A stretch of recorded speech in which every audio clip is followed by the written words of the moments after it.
All right, guys. What's going on? It's Sincere here with whoissincere.com and the All Rights Matter show, hosted by Anon Radio Live. We have an emergency broadcast actually coming to you. Today we have on Brandon Curtis again, who's the head of the Idaho Three Percenters. His organization is out there in Oregon right now helping those ranchers out that are occupying the ranch. And we want to bring him back on. He has some breaking new interesting developments for us. So let's get prepared to receive him. Are you there, Brandon? I'm here. How you doing this evening? All right, Brandon. How are you doing, brother? Doing good, man. Okay, I was talking to my show's producer, and she said you guys have some really interesting things going on out there right now. And, regarding, I guess, from our first show last week, for our viewers or listeners that didn't hear, our first show last week, we went over all the basics. So I'm gonna encourage you guys to go ahead and listen to that first show. Brandon came on and gave us an hour of his time and walked us through very generously all the basics of what's going on out there in his role and his organization's role. But what we want to focus in on this show is ever since that interview last week, there's been a change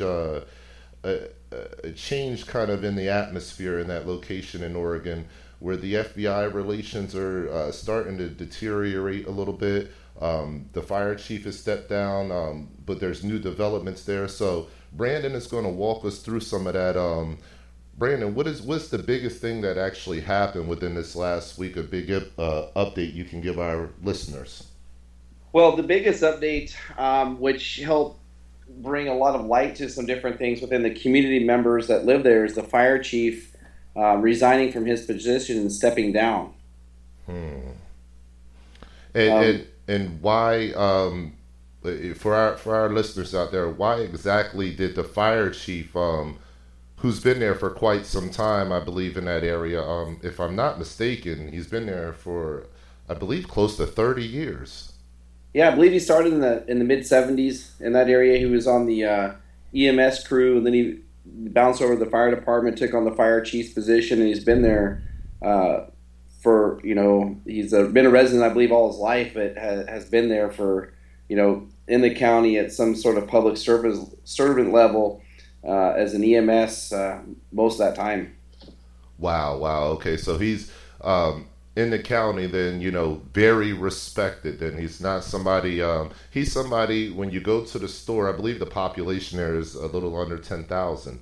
So when you go to the store and you see the fire chief, you know exactly who he is, and he probably knows who you are. Oh, absolutely.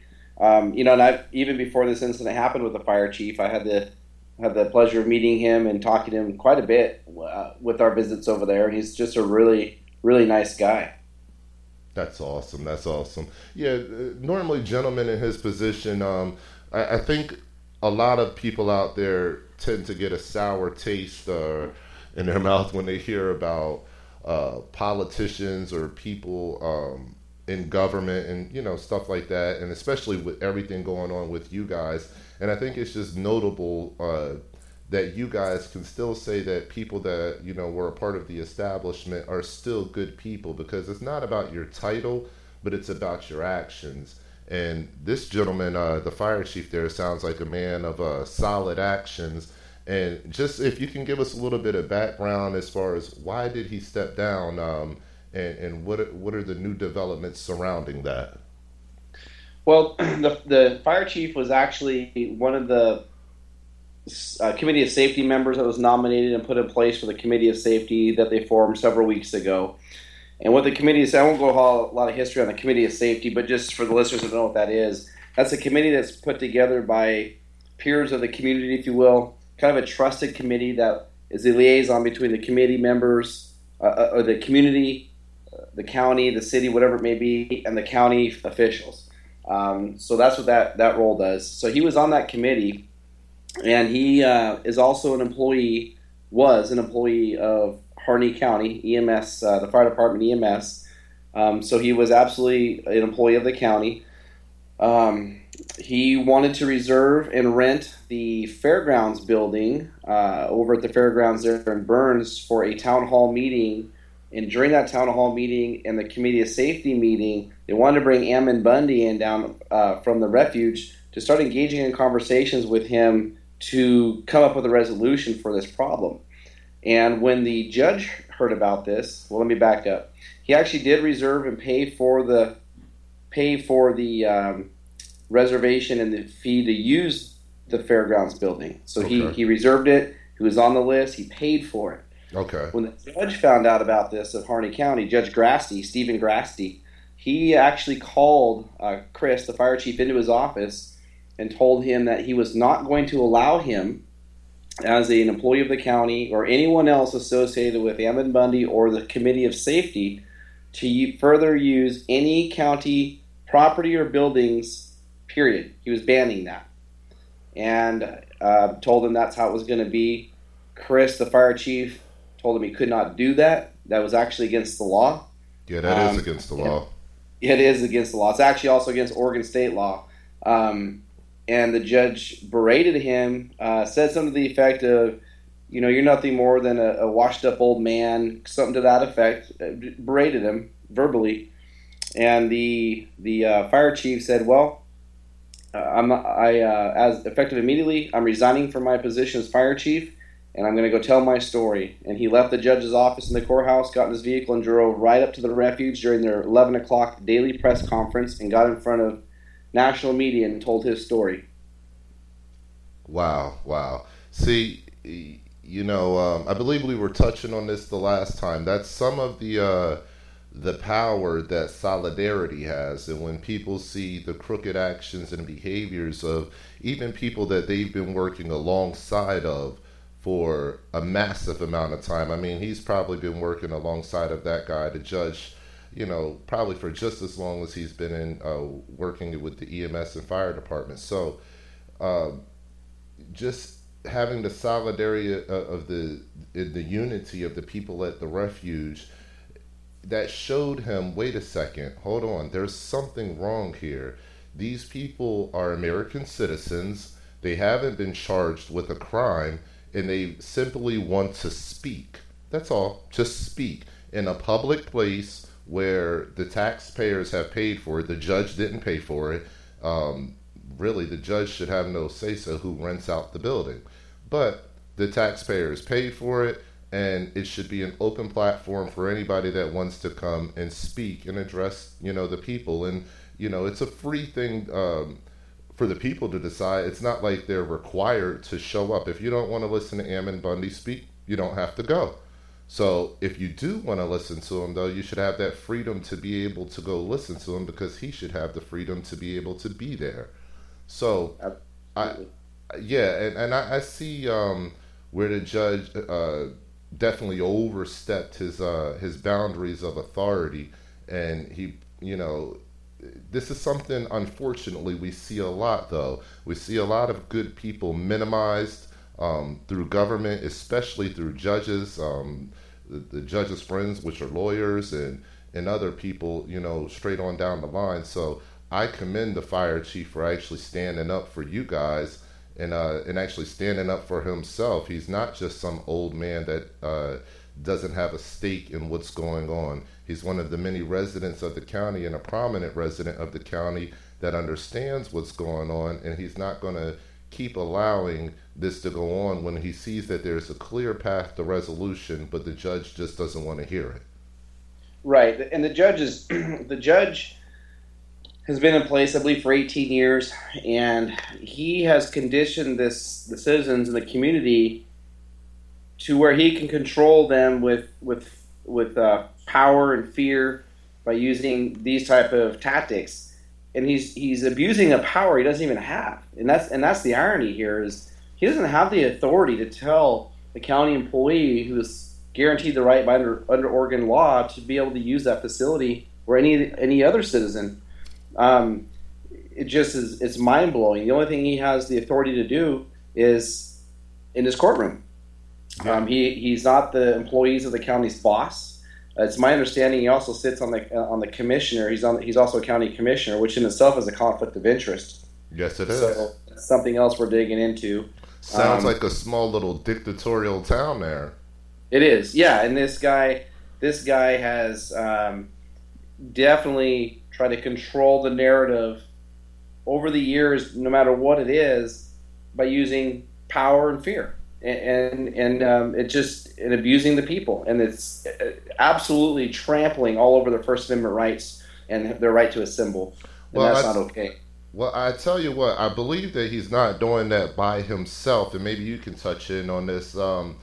You know, you get some judges out there that are rogue judges. They act in any kind of way that they see fitting to act towards anybody, at any time. So I don't think that this judge in particular is a rogue judge. I think he's probably somebody that, for a lack of better words, he's probably somebody that has the federal government on his right shoulder saying, hey, do this. Hey, do this.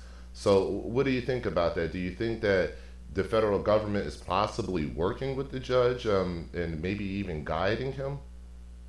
I have no doubt that's what they're doing. I think the judge has many special interest groups that are padding his pockets. Ah, Those are some of the things we're working on, and we are actively investigating him. We have a full investigation and intelligence team, and they're digging, and we are uncovering some things. Something as simple as him spending. He told me when him and I met a few weeks ago. He spent over 4,000 hours trying to get the sage grouse on the endangered species list in his county, and he was upset that it didn't happen. He was upset that the citizens stood up against that in his community and pushed back at that time. And my question to him was, why would you take a stance to put a bird on the endangered species list that would put thousands of acres out of ranching business in your own county? And he didn't uh-huh. have an answer for that. And my next question to him was, so what environmentalist group is padding your pockets to do this? You have to be making a financial gain from this. And those are the types of things we're trying to track, we're trying to track down.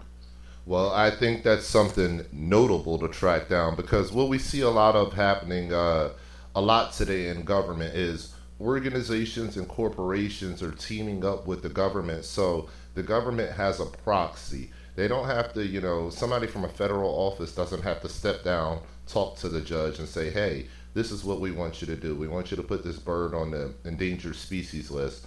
Instead, an organization as representative of the government's values and tied into the government, for lack of better words, in bed with the government, an organization will approach an individual and put that pressure on an individual to be that proxy, that buffer zone between the actual government and the individual. So I think we see a lot of that happening. And for our listeners that are out there, that's what Brandon means when he says special interest groups. He's talking about specifically those organizations and corporations that would pad the pockets of politicians to get the kind of outcomes they want, whether it supports their cause or the government's cause.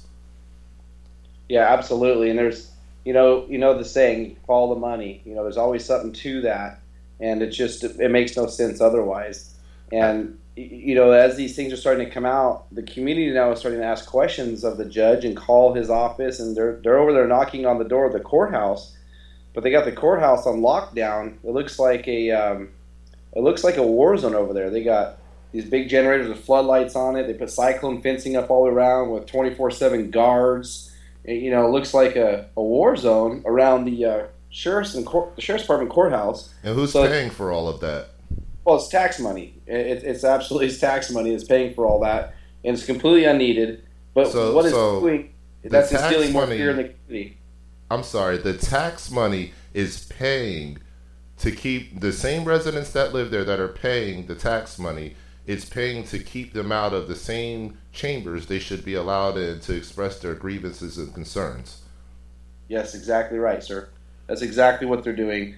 And since we've been in town, they're not able to reach out to the judge or the sheriff, and they're not able to go knock on the door of the sheriff's department or their county resources to answer, to get answers to the questions they have. So they're calling us. they're turning to us for questions, and they're learning that we're good people and we're a good organization, and we have the truth to share with them, and they're listening. And so it's almost a blessing that they're not, that Yeah. they're being pushed over to us. And I told the judge that 2 weeks ago. I said, you really need to make yourself more available. You're hiding behind your desk to create fear, and you're pushing the people in the community right to us to be able to have these conversations with them, or we're going to share whatever it is we find. Yeah, whether you guys get a building or not, it doesn't stop the conversation from flowing. Exactly. It just happens more on a one-on-one versus 100 or 200 at a time. Which is, in my personal experience, one on one is always a lot more powerful. You get a lot more accomplished that way. So, you know, 30, 40, 50 meetings of one on one, they're going to bring the next 150 people with them. So, um, his actions are, but this is just like the government. This is what they do. So when a big situation happens, they come out that day or the next day, and they have their official narrative, which they've all sat around at the round table and discussed of how they want to put this out to the public. That's exactly what they did. They put out their official narrative. The mainstream media rolled with that official narrative. Now, I guess what we're starting to see, especially after the fire chief stepped down, is a rollback of that official narrative because now they don't know where to go with it. And now with the sheriff also, not the sheriff, the judge actually shutting down, and pretty much he's run out of ammunition. That's what it boils down to. The judge has run out of ammunition. With him running out of ammunition, they don't have a narrative anymore. They now you guys are literally starting to win the communication battle. That's where the fight really starts in the first place, is in the mind and in the hearts before there's any quote unquote boots on the ground. So now that you guys are winning, that battle, maybe you can give us an insight on the tension that situation is actually causing because they know they're losing. Has the FBI ramped up any of their have they done any patrols in the area recently? What is the FBI doing in particular? Because we talked about that the last time, and you guys were bold when you went over there, and you gave them your articles of resolution, and you confronted them one on one without brandishing any weapons, and you just popped up at their quote unquote secret compound. So, has the FBI stepped up any of their methods of action in the area? Yeah, I mean, not so much their method of action, more their posturing. They become a little bit more aggressive. One of the media guys actually went out to the airport compound where they're held up at day before yesterday, and he went up to the front gate, and he was encountered by some very large, muscular FBI agents that were very aggressive with him. And when that media person started to question them and back him down, the first thing they did was remove those guys from the gate and brought out the guys that were the nicer talking guys, not as aggressive looking, because they realized there was cameras and it's a public image. So you can see the psyops that they're working, but they are posturing up. There is more manpower on the ground, and for when they bring in more manpower, so do we. And we are watching them very closely. They are starting to go where we're going in town, and taking photos and following us around, and that's okay. We expect that, but we're doing that to them too. We're taking photos of every FBI agent. We have them, their vehicles they drive, license plate numbers. We're doing the exact same thing because we're also watching them very closely to make sure that they operate as they're supposed to and don't violate anyone's rights. They should not be posturing in an aggressive manner. The only one that's posturing up in an aggressive manner with firearms to show force is the FBI at this time. Yes, yes, and that sounds just like them.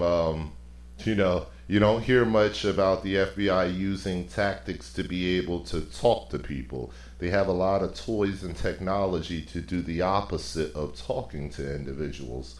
So, now that you know that the FBI is posturing up, and as you quoted, both sides are bringing in more people now, and I'm sure both sides are watching each other closely. Maybe you can give us an idea, like what would be the next step as far as because I'm sure the mission is still the same, is to open up those communication channels to whoever can bring some resolution to this issue. So I'm sure you haven't been contacted by the higher ups from the FBI as you requested once you turned in those articles of resolution. So you're not getting the communication there. You're not getting the communication from the judge anymore. Where does the group go now? How do the lines of communication get opened again? Because pretty soon, what I see happening is a lot of the townspeople are going to, those who haven't already converted over to supporting you guys are going to convert to supporting you guys, and there'll literally be a whole uprising for the whole town. Even though the refuge is 30 minutes away, I believe that the town is starting to get a little bit antsy, and with their local government shutting them out, how do you guys see opening up these lines of communication again? Well, and you actually hit the nail on the head. It's the court of public opinion, right? So what we're seeing is because the community is now starting not to get answers, they're seeing no progress made. They're actually, what we're all seeing, the communication is deteriorating less and less. The call that the FBI promised me a call back when we spoke last week, they promised me a call back when the articles resolution got passed up the chain. Just it was a simple call back to let us know we passed it up. That never happened. That was over a week ago. Over a week ago, that never happened. So, and that's no surprise. But what we're seeing is now the community members are now going out to where the FBI is, and they're asking them to leave. They're asking them to go up and talk to the Ammon Bundy and his guys up there to start engage in a conversation, because a lot of the community members now, another week later, a lot of them have gone up there and spoke to Ammon and seen what's really going on at the refuge, and they see it's not what the media is portraying. They see it's not what the judge is portraying, or the sheriff or the FBI. And when they see what's really going on, and they go up there and they see that there's not a bunch of weapons, and there's not, I've never even seen Ammon Bundy with a firearm on him. So that tells you how peaceful it really is, right? So when they come back into town and see the FBI geared up the way they are, they see the truth behind that. Yeah, absolutely, absolutely. Hey, I want to key in on something. I did see something. I caught an article, I believe, over this weekend, and it caught my attention. I saw that one of the people actually left the refuge in a federal vehicle, went to a grocery store, I believe, and was arrested. Yeah. Sorry, I'm laughing because that was probably the most ridiculous thing they could do. Yeah, when I read it, I was like, wait, you guys can't find another reason to do anything. So what you'll do is you'll stop the guy that's, just going to the store and say that, oh, okay, well, we'll arrest you for unofficial use of a federal vehicle. Well, that happens every day. I was in the Army, and we used to get cars from the motor pool, and if we had errands to run or whatever, I'd go to Walmart in a heartbeat to get something from Walmart. And I know many other brass that did it. I knew many other generals that did it. This is kind of a thing. If you have a vehicle from the federal government, you're not doing anything you're not injuring it if you're going to the store to go get some food or supplies or something like that. So it just really goes to show that they have nothing left, and they're going to resort to petty things. Oh, absolutely. And hey, even though I don't condone taking the vehicles and driving around town, let's break that down. So no criminal charge has been filed against anybody, but yet the vehicles up there were reported stolen, is my understanding, which came across the radio, because we were monitoring the radio traffic from the sheriff's department over there. Okay. And I don't know what basis they would be reported stolen, since they never left the refuge to begin with. So they're really stolen. So that's,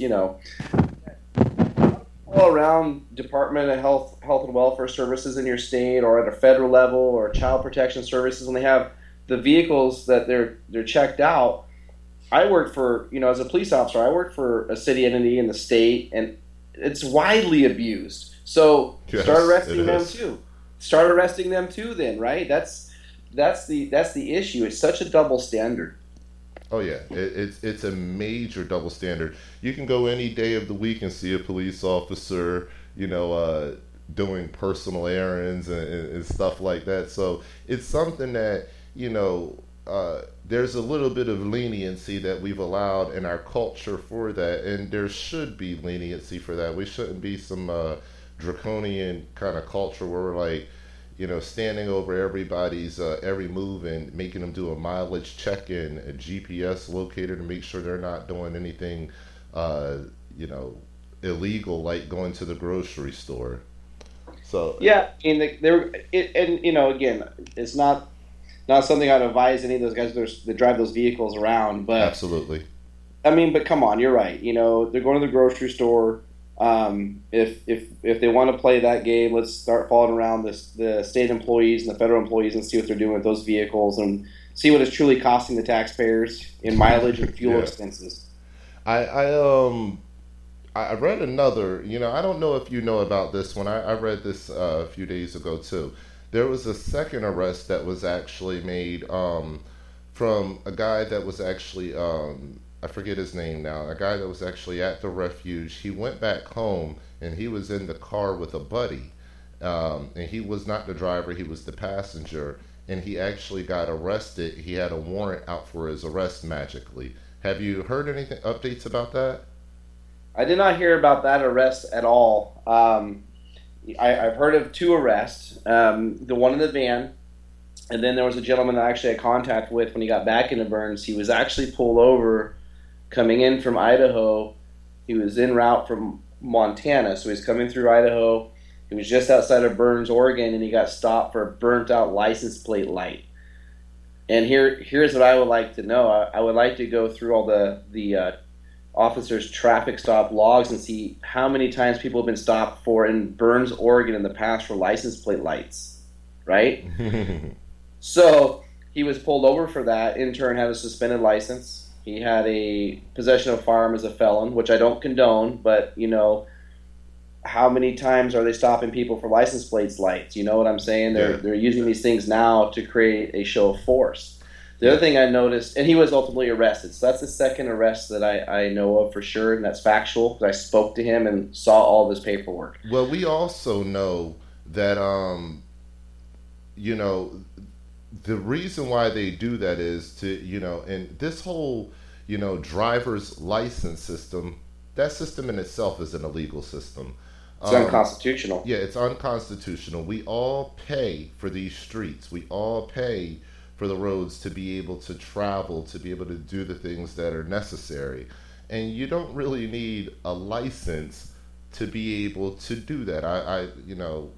Because we don't have much time today, I won't go much into it, but I'll just let our listeners know the driver's license program across the whole United States is unconstitutional. It's not right. If you don't have a driver's license, or if they're not allowing you to have a driver's license, and you still pay for those roads and you still pay for those streets for 30, 40, 50, 60 years of your life, that's unconstitutional. The same roads and streets that you can't enjoy the same as everyone else. So, it that's what they do when they want to start clamping down on groups or organizations. Is that's the first thing they'll do is they'll restrict the travel.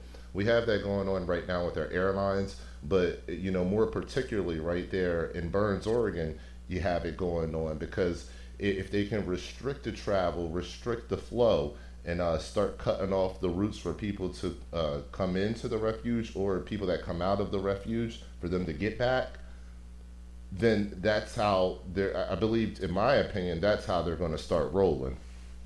Yeah, I mean, we have a constitutional right to freely travel, unrestricted, and that's the key word: travel unrestricted. And people need to be aware of that. And that's a whole. You're right. That's like a whole nother radio segment to get into. Oh But you're yeah, absolutely right. oh yeah. Okay.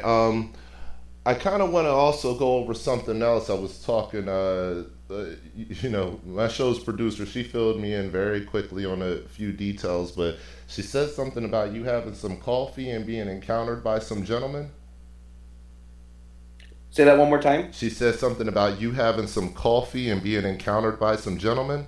Oh yeah. So every morning we go down and have coffee at a specific place there in town, and we invite the community to come down. We've invited the FBI and the sheriff's office as well. To be fair, to open dialogue. That's what this whole mission is about: to open dialogue for resolution. That's fair. So we've invited them all to come down and talk to us. Sunday mornings, several of the FBI agents came in there, and the first three that came in were pretty nice. They spoke to us. They shook our hands, but as more of them came, some of our guys in our groups went up to say hi, and they literally just turned their backs and just completely stonewalled, shunned, and ignored them. It was very interesting, and you can see that posturing I'm talking about. Yeah. That's where it's headed, and it's really unfortunate. I believe it's all a psyop for them. I believe that they already have an end game plan. And uh, being able to keep tabs and monitor you guys is definitely a part of that end game plan. Do you think that maybe they're taking these open opportunities and these great opportunities that you're giving these people? Do you think maybe they're taking those opportunities and actually utilizing them for their own benefit to maybe try to extract information so they can just get to their end goal instead of really trying to sit down at the table and hash this out? Oh, absolutely, I have no doubt. And the thing with the FBI is they run two narratives. They run the narrative they want the public to see. We're here to support the sheriff. We're here for this reason. It's a kinder, gentler narrative. And then they have the real narrative, which is going on in the background that they're absolutely not transparent about. And that's what we're seeing now: the posturing, the way they're handling things, the way they're treating the citizens, the way they're treating the media, the way they're treating us. And that's what we're seeing. We're also seeing that starting to come out with the sheriff's department. We drove through that town on our patrols all weekend, all week, every day, and we're seeing them pull people over for, like I said before, license plate lights, and they're pulling over citizens of the county, and they're using 2-3 units to stop one car. So you'll have 3 police cars lined up with their lights on for license plate light, and that's creating fear, and that's a show of force. Fear. That's escalating. Yeah, fear and force. You got it. And it's really unfortunate because what you're seeing them do that to is the actual community members. And there isn't a single store or business or place that I go in that community that someone has not shared that story with me.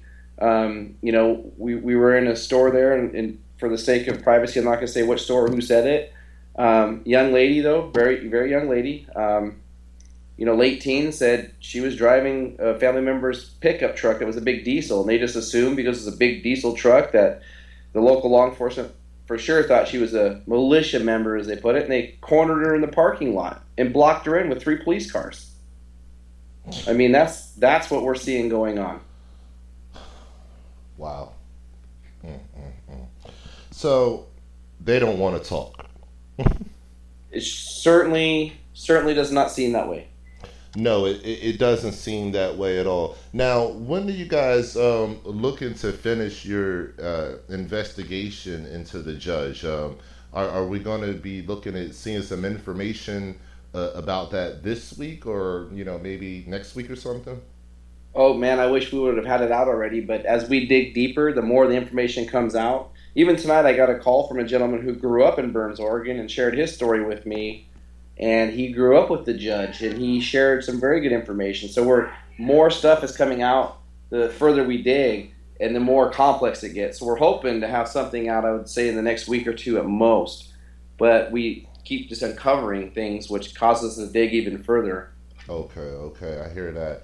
Well, I tell you what, if I can offer any kind of a word of advice, if you guys even put the information out in sections, that would probably protect you even a little bit more. And just to give them a taste of where you're going with this. You know what I mean? So you don't put out everything at one time. You just put out a little bit of the information. And it also it raises that protective barrier a little bit, that insulated barrier, because I have no doubt in my mind, not one single doubt at all, that the FBI is listening right now, that possibly that sheriff and judge are listening right now. So they already know that they're on the hook. And if they know that they're on the hook, their aggressive measures, I'm sure, are not going to die down anytime soon. So, you guys, I'm sure you have everything under control. But look, at A9 Radio Live, we're anxious to get that information out. So if you want to, put a piece of it out anytime later on this week, to get it out a little bit earlier, let us know. We'll definitely bring you on so that you can get that information out there, because the world needs to know what's really going on. They don't need to follow the official narrative given by Fox, MSNBC, CNN, any of those mainstream actors. We don't need that, quote unquote, official narrative happening. So we need the real words from people on the ground, the real emotions, the real actions, what's really going on. And we always welcome you to give us that story. And that's a great idea, and we will absolutely do that. One of the things we pride ourselves on with the 3% of Idaho is always operating on facts.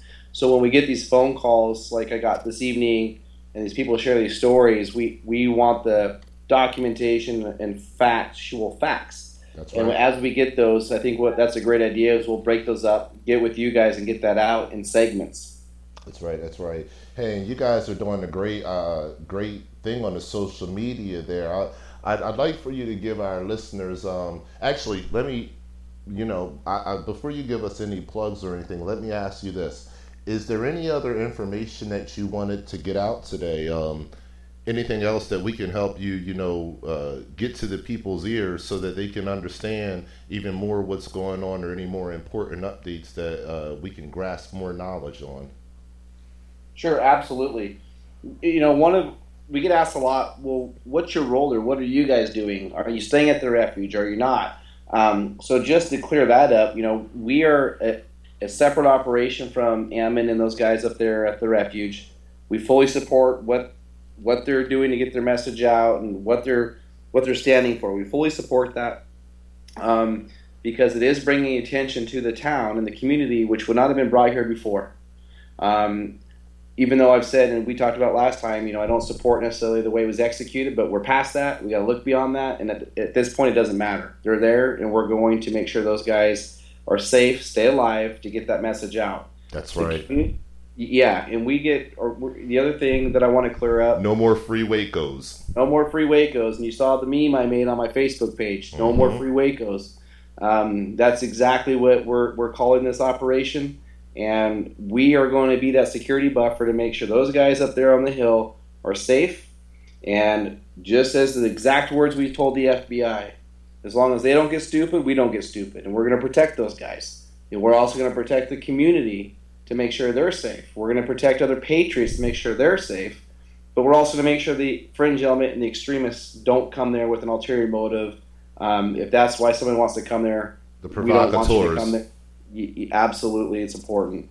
The other thing I want to clear up is a lot of the mainstream media is saying that the community, even the sheriff, is saying that the community doesn't want us there.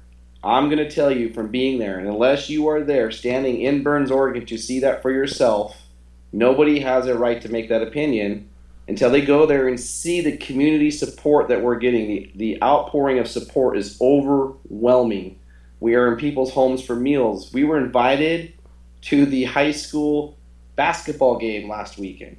Oh, that's nice. To go watch kids play basketball by the parents. We were invited by the community. It was great. So wow, that's really nice. Did you guys get a chance to partake in that? Yeah, most of us did go. A few of us were on some details working, and not all of us could go, obviously, because we couldn't pull everybody off. But we made a great showing there, and we watched the basketball games, and it was great. The community, several of the parents in the community that have kids that go to the school there wanted us to come and see at the request of their kids. The kids requested us to come there. I mean, what's that say about being welcome there? Brandon, can I ask you to do us a favor at A9 Radio Live? This would be a really great blessing, if you will, to the All Rights Matter show. Can I ask you for a favor? You bet. Okay, what I would like to see is, and this is what happens, and marketing is kind of, my world.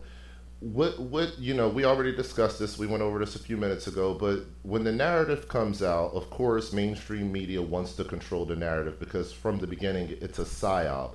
And the way that they control that psyop is through visualizations and sounds, and that would be media. So they'll say the community doesn't support, and then they'll bring on one person out of 7,000 that says, "I don't know why these guys are here."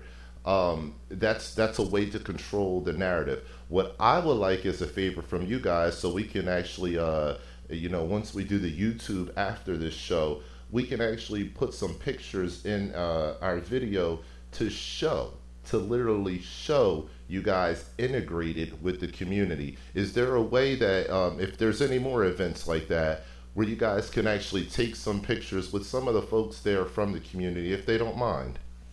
Oh, absolutely. That's a great idea. I'd love to do that. Okay, excellent. So we'll be looking forward to those pictures because it's important for us, as independent media folks, and also as you guys as an independent security detail for what's going on, to literally give the visualizations that are reality instead of the false narrative that's portrayed by the media, because they obviously want the nation to be against what's going on because they want to keep their authority, they want to keep their control, and they want us to believe that the federal organization, the Bureau of Land Management, is completely in the right.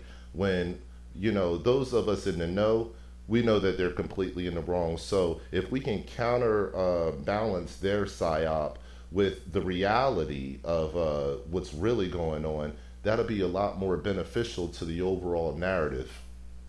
Oh, absolutely. And the whole psyops thing, and if you really break this thing down and look at the way this is going, they really are trying to take this down a textbook narrative of Waco. Yeah, absolutely. That is, with the way the communication is breaking down, if you go look at how Waco went versus right now, the only thing that's different between the two, actually there's several differences, but the two main things that are different is technology today has the ability to have eyes everywhere, so we can watch them. We watch the FBI. We make them, they got to answer for their actions now because there's eyes everywhere. Absolutely. The other thing is we're now standing between them and the Patriots on the Hill. That didn't happen in Waco. And we will continue to do that and make sure that doesn't happen. And what is going on is the Patriot movement, as you know, is growing at an exponential rate right now. And we're growing very quickly, and we're becoming stronger and stronger and stronger. Internationally. Absolutely internationally. I got a request emailed to me last week to help somebody start a 3% in the UK. They want to get a 3% organization set up in the UK. I was just going to focus in on it. I was going to say I see the international support coming from all places, from Australia, Germany, you name it. Canada, it's coming in, and people are really they're paying close attention. But I believe the reason why people are paying close attention, and they're not even within our borders, is because this is a bigger problem, and I want our listeners to understand this. You got it here first at the All Rights Matter show if you didn't know it, but this is a global tyranny that's happening. Now, what's happening on the ground there in Oregon, that's a local issue. But that local issue is very representative of what's happening on a global scale. So you have a little mini issue that is resounding with people that are outside of our borders because they feel the same. They feel like 20, 30, 40 years ago, they used to own their land. Now everything is subsidized through the government. Their incomes are lower. Their quality of life has diminished. And they're starting to say, wait a second, what these guys are doing in Oregon is what I wish some of me and my fellow countrymen would do, stand up for our rights and say, no, we're not going to allow this tyranny to continue, to go forward until we have nothing left, including land or rights. So your voice there and the groups and organizations that are in coalition with you guys there is resounding to these people because they feel that. They actually feel it, and it tugs at their heart, and they say, wait a second, if only we could be so bold, if only we could have so much courage to stand up and be so organized and professional about it, maybe we'll get some results too. So do you see this incident that you guys are currently involved in, do you see this starting to replicate not just in the United States but also in other countries? Well, yes, and we're getting the requests. I did a live stream here about a week ago on site over in Burns, through the Peace and Tilly show, and I put the offer out there of anyone that wanted to help, no matter where you're at, we would help you structure a 3% organization like we do, and do it professionally with structure, transparency, things like that. And the response has been overwhelming, huge. I didn't expect the response I got, including from other countries. But more importantly, the residents of Harney County and Burns, Oregon, they are forming their own with my guidance and Idaho 3% guidance. They are forming a 3% organization within just the county.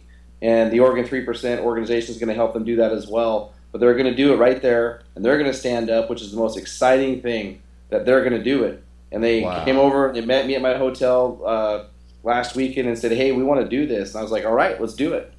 That's exciting when you see the community going to take a stand. It only takes one loud voice. That's one bold, loud voice, and others will follow. And I'm going to put this out there for everybody. We will be that loud voice for you. We will go forward. And I have received death threats. I have received threats of harm to my family, myself, and our organization. And I'm here to tell you that's not going to stop me. It won't stop me. It won't deter me. So all you guys out there doing that, it's a waste of time and a waste of breath, because it just pushes me harder. We know, we know who's doing it. We do, absolutely. That's why I'm not scared, and we're not going to stop. Yeah, yeah. So and you don't stop, and those are only scare tactics to get you to look at your wife or your child and say, "Hey, wait a second, maybe this is the wrong move to stick up for our freedom." But you guys are smart enough, especially as a unit. You understand that there is no other time. If you don't do it this time and you don't follow through with this time, this could possibly be the last time.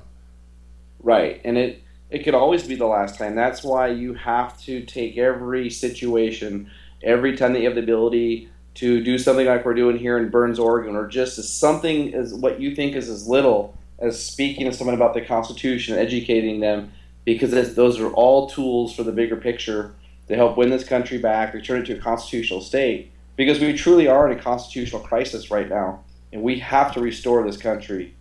We have to. We don't have a choice. If our children want to grow up with freedoms, we have to do it. That's right. That's right. It is very true that we grew up with less freedoms than our forefathers. So, and if that system continues to prevail, by the time our children become adults and their children become adults, they will have no freedoms. No, absolutely. And the thing with this Burns, Oregon thing, if you go to Burns, Oregon, you spend any time there, and I've been through there lots, and I spent a lot of time there before this whole thing happened, because they're just down the road from us, and it's one of the ways we go through anywhere you travel to the west. That whole area over there is truly, if you look at it, the ranches and the farmers and the way that lifestyle is, that's truly what our country was built on. The backbone of this country is what is sitting over there, and it's really sad to see it being just torn away from, 3 and 4 generations deep into these ranches and this land. And it's just being taken away, and it's going to happen everywhere. If you can, I want to focus in on that. If you can, you guys have been invited into the homes. I mean, this is personal. You've been invited into the homes of the residents. People don't invite you in their homes unless they're comfortable with you. I know, because I don't invite hardly anyone in my home. So, yeah, our homes are our most sacred place. Exactly. So, if you've invited it into the homes, can you share with our listeners just any of the, a brief story of any of those fellow ranchers that are in the area? You don't have to give their, names or anything, but can you share to us what some of their concerns are? Well, their concerns are, if it doesn't stop now, it's going to be, so-and-so's ranch next, or so-and-so's farm next, and then after that it'll be just somebody else's, and it's just this big monster just gobbling everything up. And that's the same story we hear over and over. And when we get invited to these homes, we take it so it's such an intimate conversation, and we take it so personal because their homes are a sacred place. It's their For them to invite us in there. They truly know they feel safe with us there. It's a level of trust, and we take that very seriously. And I'm going to tell you, hearing these stories about the generations and the ranches and the land that's being taken and how they can barely survive now, and they've been under this oppression of the BLM and the Forest Service and whatever three-letter agency you want to say. Yeah. And they're telling you the story with the tears in their eyes. And I'm telling you, we've laughed with them, we've cried with them, and we have, prayed with them. And that's what it's about. And people say, well, you're there for attention, you're there for fame, you're there for this. We're not. That's why we're there. And when you see that happen and you look in their eyes and they have tears in their eyes and they say, thank you. We didn't have the voice, or we were scared, or we were fearful, but thank you for doing this because now we want to stand. There's no better feeling and no better justification for why you should be there doing that. And that's what every true red-blooded American needs to understand and feel that. And that lights a fire within you that makes you just want to keep going. And it has nothing to do with attention, it has nothing to do with fame, because I'm away from my children when we're doing that. I'm on the road. I'm staying in a hotel room. Those are things I don't like to do for attention. And I invite anybody down there to experience the same thing who says that we're there for attention or any ulterior motive. I'll be happy to let you step in and get in front of the cameras yourself or on a radio show and truly see what it's about, because it's not for attention. No. It's there's a million other ways to get attention, and one of those ways, just briefly, is called YouTube. Do something crazy, put it on YouTube, you have attention. So this is obviously not for attention, and folks out there that are listening, you need to know that. You need to take heed to that and understand that this is way bigger than attention. Does it deserve more attention than it has now? Absolutely. But the reason why it deserves attention is because it's for your freedom. It's not just for the guys and the girls that are occupying the ranch, or for the Hammonds, or any of the other local ranchers that are there in Burns, Oregon, or surrounding areas. This is for the freedom of average Americans across the board. Land grabs don't just happen in the West. Land grabs happen all over this country. They happen on a daily basis. Eminent domain has always been something that's been implemented by our government. And people are just whisked away, moved away, and the government does whatever they want with the land or the property. And if they're not whisked away and moved away, they're eventually, by brute force, forced out. So you guys, I'm just, my thoughts, my prayers, also my listeners, thoughts and prayers of the All Rights Matter show.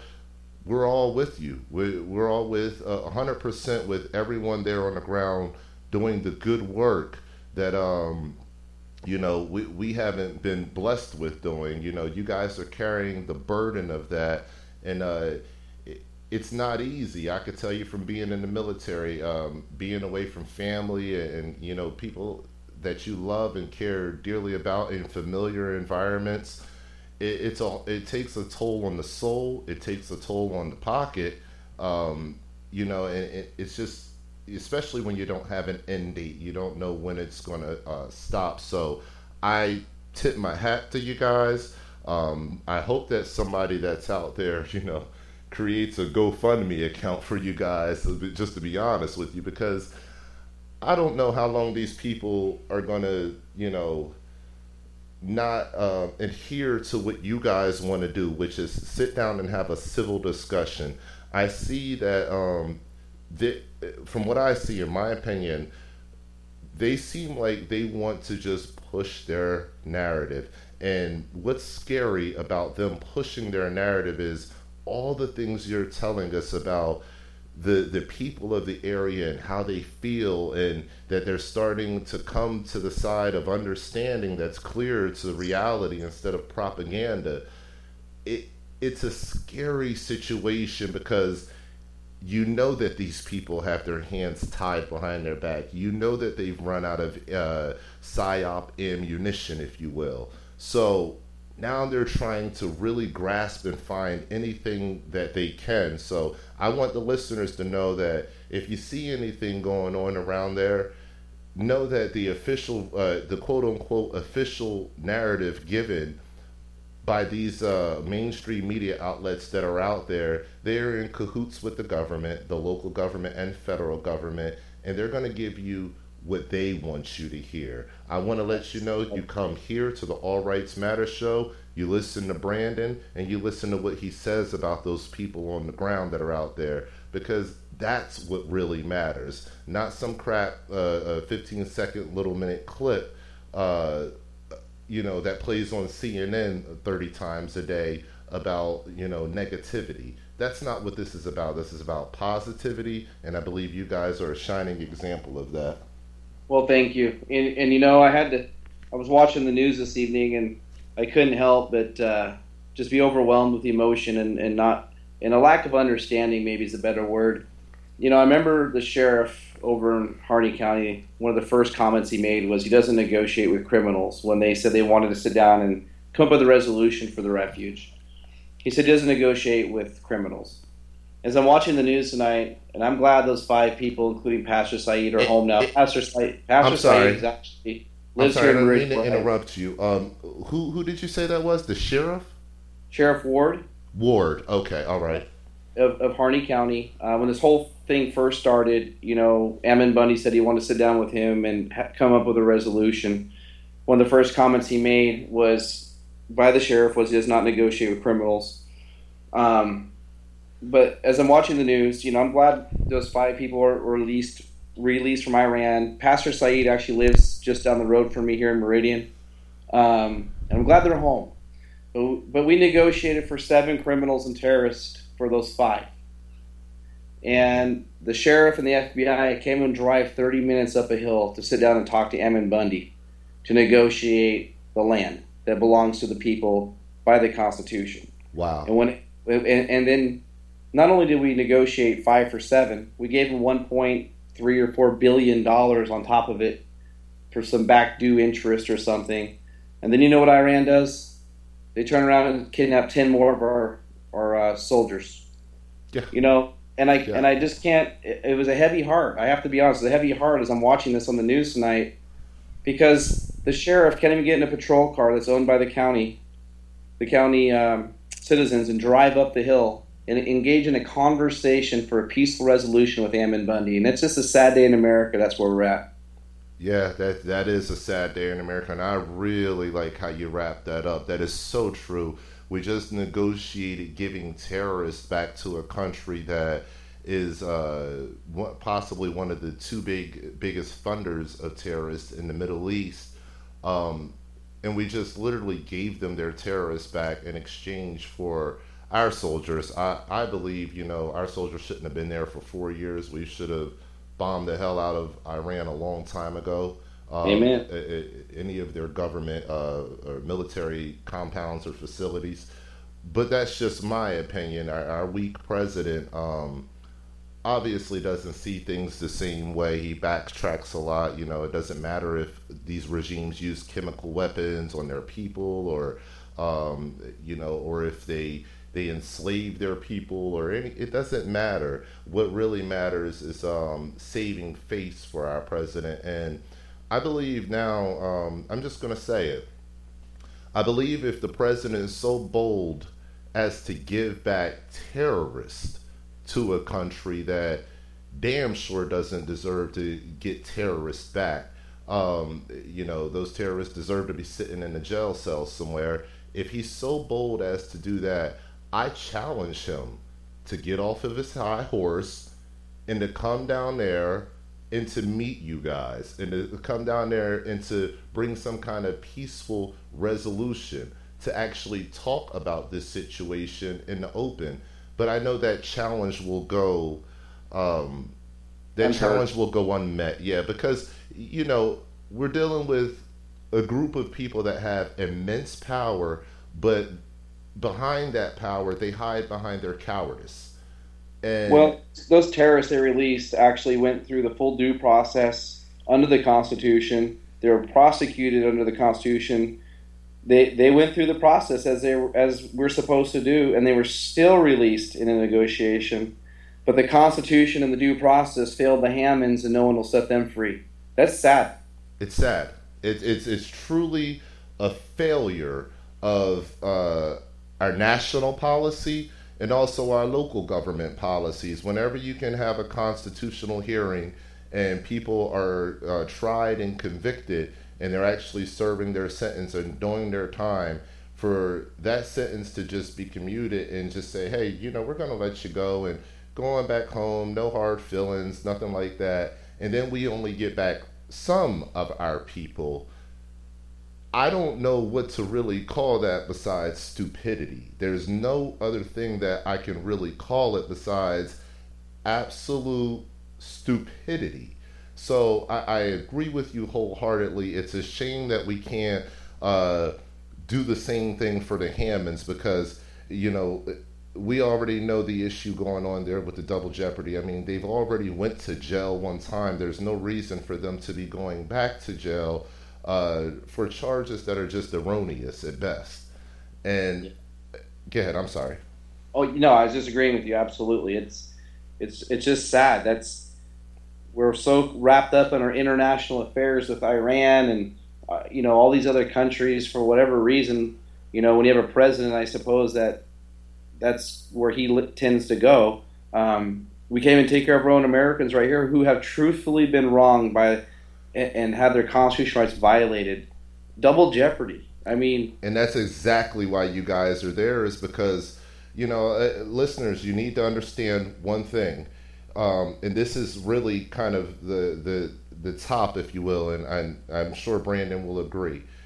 The reason why all of this is happening is because whenever you petition your government and there's no higher level to answer that petition and that petition goes unanswered and there's no one else to give it to that's higher than the federal government, then what do you do? What do you do? That is the $1 million question here. And the answer is what you see these fine gentlemen doing out here right now, the Idaho 3%ers. You stand up and you say, wait a second, if there's no recourse for the actions that the federal government has set out, then we have to be that recourse for action. We are the defenders of the Constitution. Do you agree with me, Brandon? 100%. Absolutely. Well, listen, is there anything else that you'd like for us to get out there for our listeners and just to, educate the public anymore? I'm sure we'll have a future update. Especially as more things come out with the investigation into this, into this pretty much crooked judge that's padding his pockets from these special interest groups. Is there anything else, though, today that you'd like to go ahead and get out to our listeners? Yeah, two things if I could. Just the same as last time, just give a plug for our donations. These guys that are going out there, they're doing it on their own time. We try to fund their fuel and food and lodging. Especially in the wintertime, it's imperative that we have them in hotels. But if you like to donate to what we're doing and keep these guys going, our website is www.iii%idaho.org. That's iii%idaho.org. There's a donate link at the top. All donations are greatly appreciated, whether it's $5, $20, it all helps. It all adds up. That's right. That's right. And finally, I just want to say, we just need people to stand up. The time is not now to be sitting on your hands or sitting behind your keyboard. And if you're wondering what's going on, I implore you to get up and go to Burns and come take that stand. Absolutely. And help this community have a voice, because it only takes one courageous, bold, loud voice to get others to do the same. And we need people there to do that. We need leadership. We need leaders there to set the example. Now's the time not to talk about it. Now's the time to do it. Absolutely. Absolutely. Well, Brandon, I thank you again for coming on the All Rights Matter show on Anon Radio Live and giving us, a small piece of the reality that's actually going on there. And it's beautiful to actually hear the cohesiveness that's actually being garnered by your group, the Idaho 3%ers, and also other groups that are in cooperation with you guys. So it's a wonderful thing to hear that even just to hear your voice and to know that you're healthy, you're as happy as can be given the present circumstances, and that you guys are still driving forward, that you're staying focused on what the mission is and the narrative is, and to get that open level of communication. So, we commend you guys, and we definitely look forward to the next time with you guys coming on. I would ask our listeners also to visit www.anonradio.live. If you don't type it in, your address bar, just go to Google and type in Anon Radio Live, or you can go to YouTube and type in Anon Radio Live, where we'll have this broadcast actually posted on our channel. So, again, thank you, Brandon, for coming into the All Rights Matter show and giving us the reality of the situation there on the ground. And we can't, wait to talk to you again.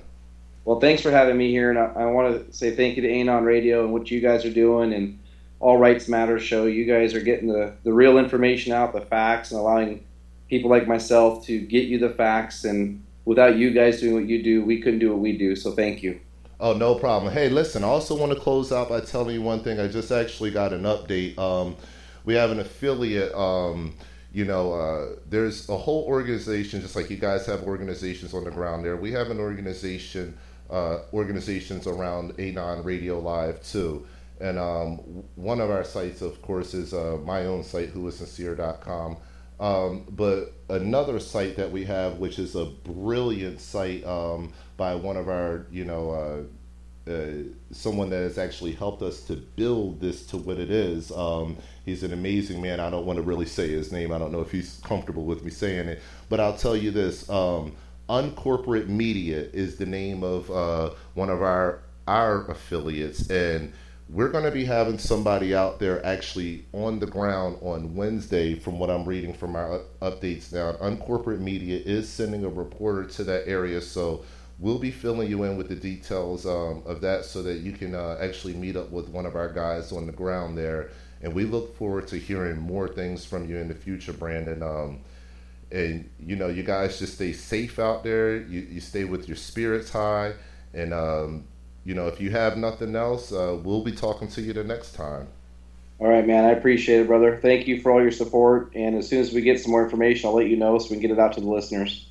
All right. Thanks a lot. You guys stay safe out there. Hey, guys, make sure you tune in to Anon Radio Live. Make sure you also download the app. We have an app, so you guys can keep it on your cell phone. You can get an immediate update to the app, letting you know when we're going live, because, listen, we're Anon Radio Live. We can go with our normal schedule, but situations like this, when we're dealing with prominent folks like Brandon Curtis and what he's doing out there, we go live at the drop of a dime.